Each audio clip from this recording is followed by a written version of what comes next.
The night my husband left me at the airport, and the secret life I discovered. The wind outside O'Hare Airport had teeth that January night. I stepped out of the terminal, dragging my suitcase behind me, exhausted after a week-long design conference in Seattle. I had been sick for 3 days, running a fever, coughing, and surviving on cold medicine and coffee. All I wanted was to get home. Then I saw my husband's silver Lexus waiting at the curb. For one brief second, I smiled.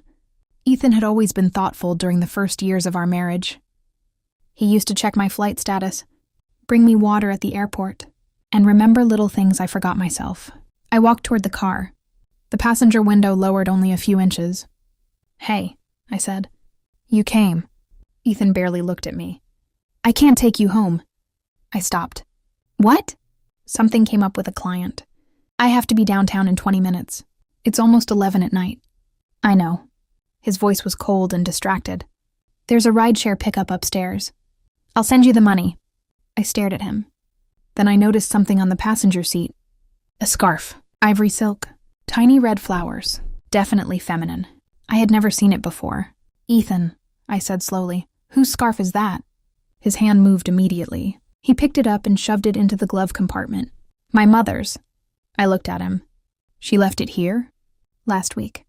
Something about the answer felt rehearsed. Before I could ask anything else, he rolled up the window. The Lexus pulled away. Its tires hit a puddle of dirty snow, spraying freezing water across my coat. I stood there watching the taillights disappear. My phone was at 3%. I had barely enough money in my wallet for a ride home, and my fever was getting worse. I made it back inside the terminal and found a charging station. My hands were shaking so badly I could barely connect my phone. A woman working nearby noticed me. "You okay?" I tried to answer. "I think I need to call my friend." I managed to dial Mia's number.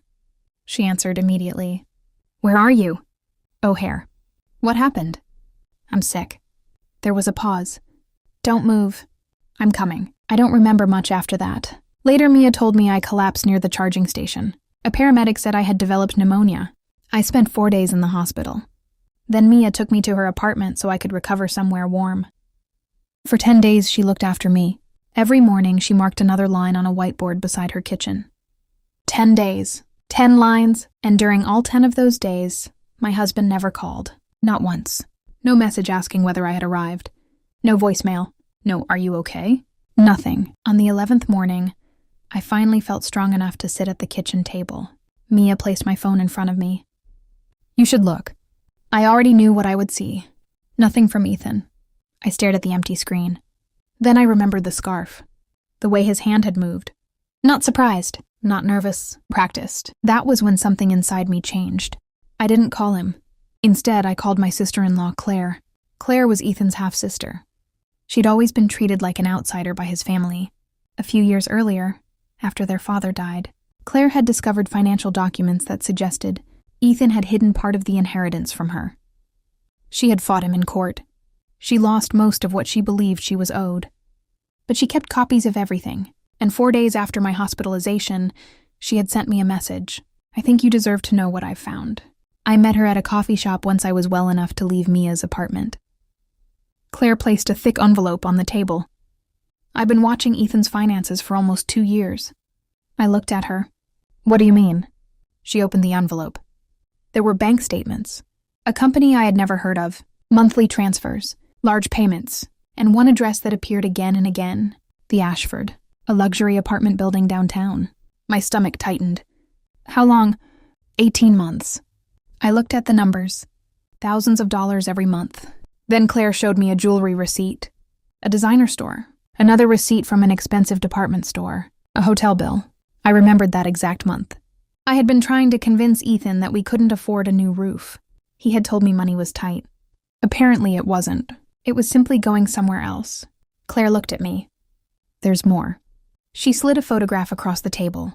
Ethan, with a woman. Young, red hair, his arm around her waist. They looked happy. Comfortable, like people who had done this many times. I felt strangely calm. Then Claire said something that changed everything. "The apartment is registered through a company Ethan controls." I looked at her. "Can we get inside?" She nodded. "I think so." That Saturday morning, I went to the Ashford. I wore an oversized coat and a hat pulled low over my face. Claire had found a key card among Ethan's old belongings. I wasn't sure it would work. It did. The elevator opened on the 11th floor. Apartment 1108. My hands were steady when I opened the door. Inside was a life I had never known existed. Blush-colored furniture, fresh flowers, photographs. Ethan laughing with the same woman from Claire's photograph. Then I saw something on the coffee table. A baby name book. Several pages were marked, and on the kitchen counter was a medical appointment reminder. The name on it was Jasmine Hart. I stared at the date. 17 weeks. Pregnant. I sat down. For 4 years, Ethan and I had quietly wondered why we couldn't have children. There had been tests, conversations, nights when I cried alone because I thought something was wrong with me, and all that time, he had been building another life. I photographed everything. Then I heard the elevator. Someone was coming. I slipped into the bedroom closet. The door opened. Ethan walked in, and the woman followed him. I recognized her voice. Jasmine. She sounded happy. Then her voice changed. Ethan, I'm 4 months pregnant. I need to know what you're going to do. He sighed. I'm working on it. What about your wife? That's complicated. Are you going to divorce her? He was silent for a moment. Then he said the words that made my blood run cold. I'm moving the assets first. He explained that he had already transferred a property into his mother's name. He said he was reducing the apparent value of his business, and then he mentioned me. She'll probably get around 100,000. I can make it look generous. I pressed my hand over my mouth. I wasn't just being cheated on. He was planning to financially destroy me before I even knew there was a divorce coming. I recorded every word, and when they went into the kitchen, I slipped out. I drove straight to a lawyer. His name was Daniel Foster. Mia had used him during her divorce. I played the recording. Daniel listened without interrupting. When it ended, he looked at me. Do not confront him yet. I stared at him. Why? Because right now he thinks you know nothing.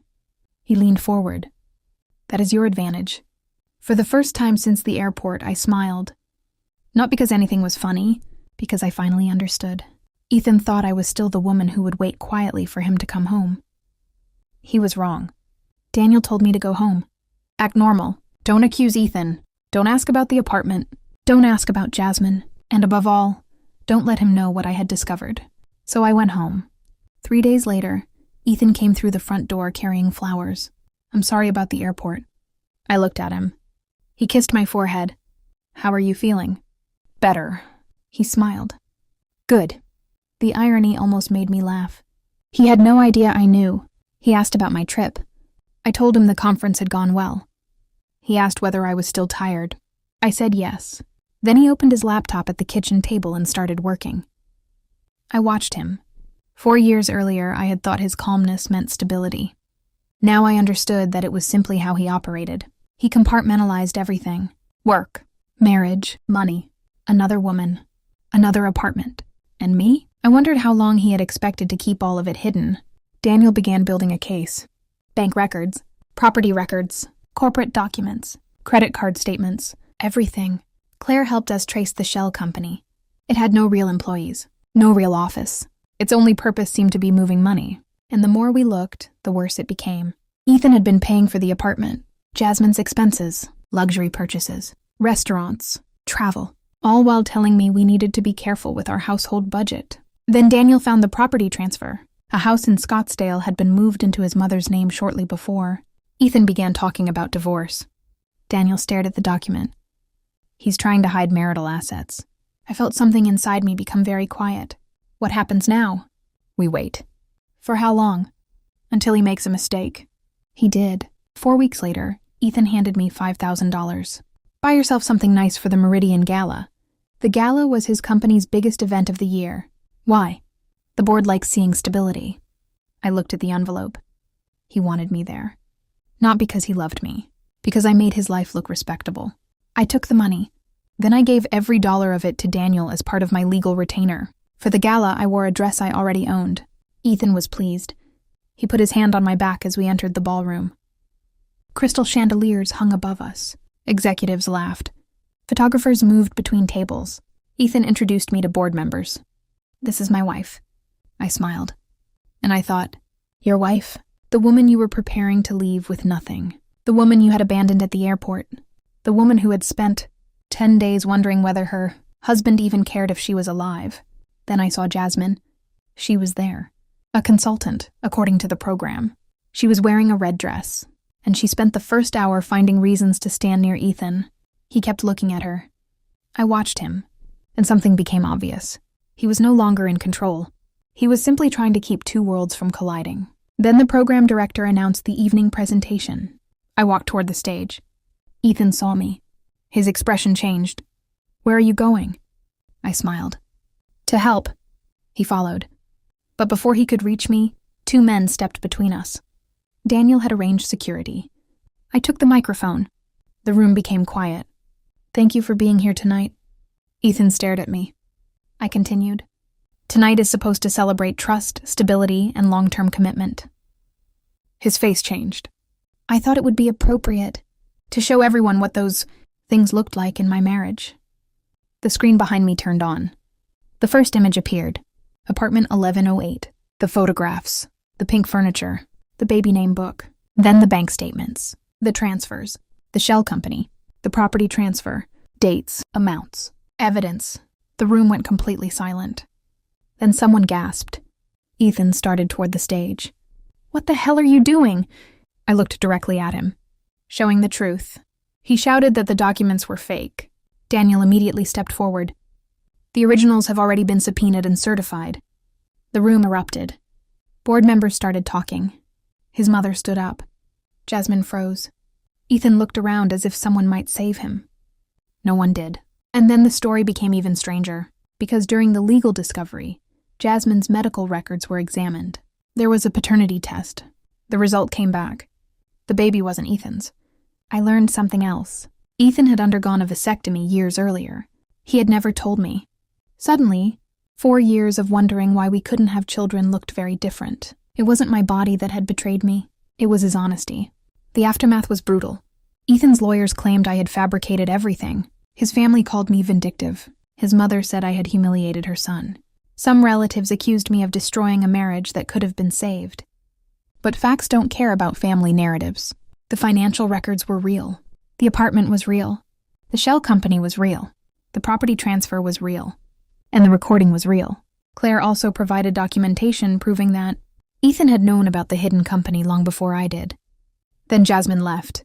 According to Claire, she moved to Arizona. Ethan was suddenly alone in the apartment he had spent 18 months paying for. The same apartment he had believed would be his escape.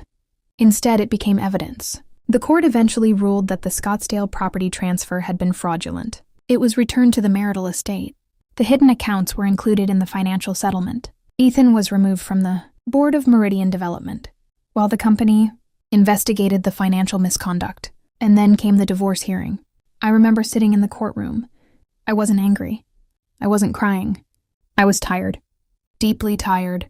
The judge reviewed the financial records, the concealed assets, the fraudulent transfer, the spending, the evidence. The final judgment awarded me 60% of the marital assets, the family home, and additional compensation related to the financial misconduct.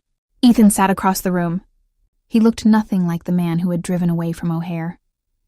He looked smaller, older, lost. His mother was waiting outside the courtroom. She grabbed my arm.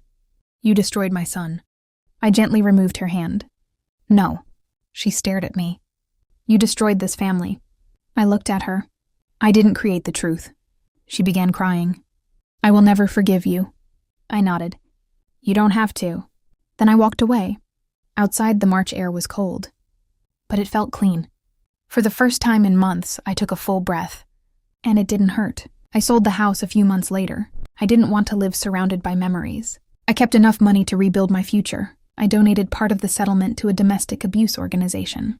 Then I opened an email I had saved for almost 3 years. It was an acceptance letter, a graduate program in sustainable design in London. I had applied before marrying Ethan. When I received the acceptance, I was excited. Then I showed him. He laughed. "London?" "Yes." "For what?" "Graduate school." He shook his head. "That sounds impractical." So I stayed. I told myself it wasn't the right time. Then another year passed. And another. Eventually, I stopped mentioning it. Now I opened that old email again. The acceptance was still there.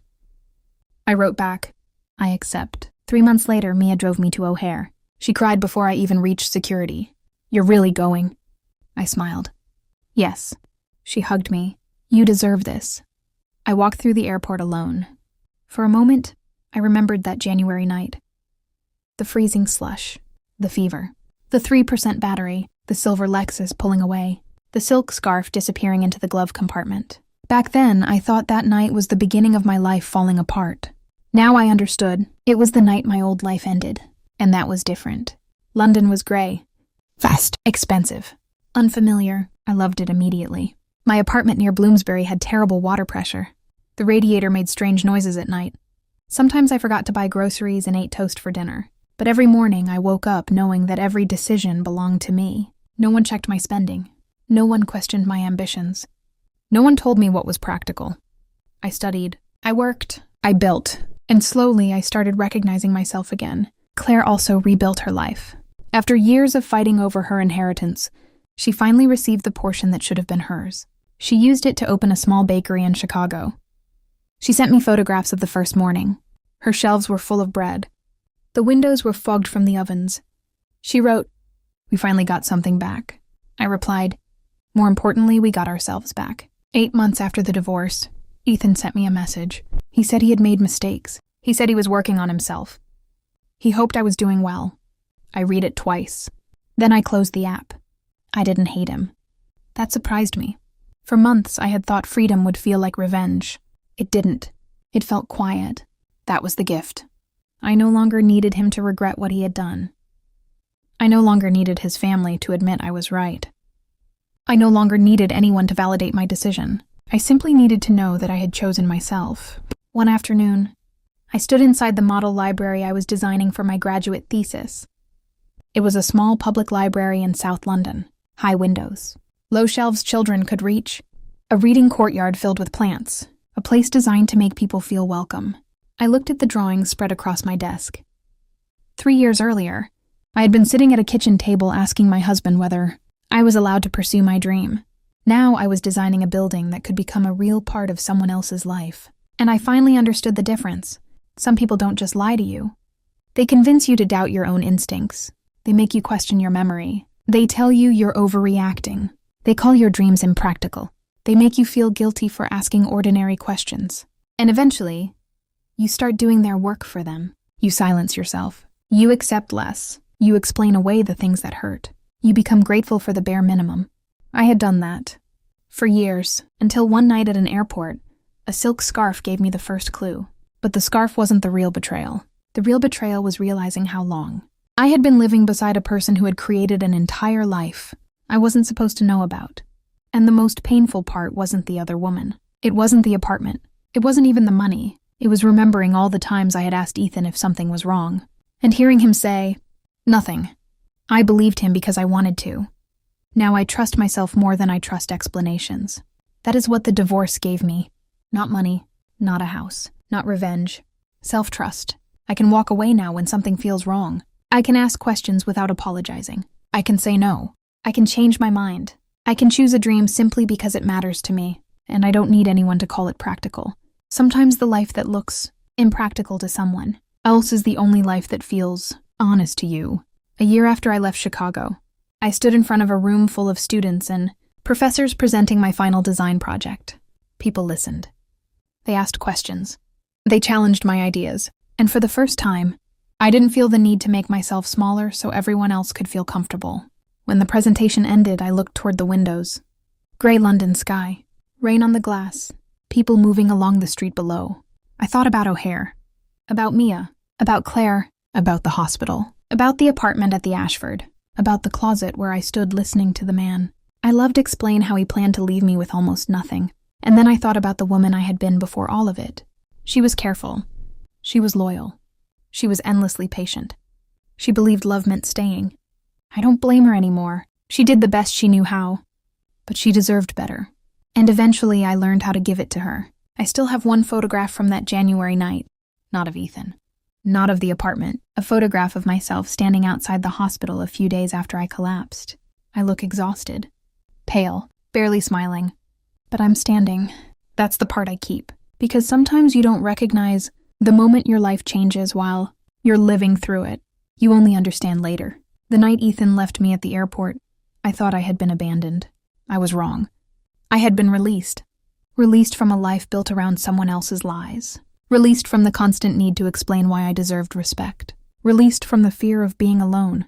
And eventually, I discovered something I should have known much earlier.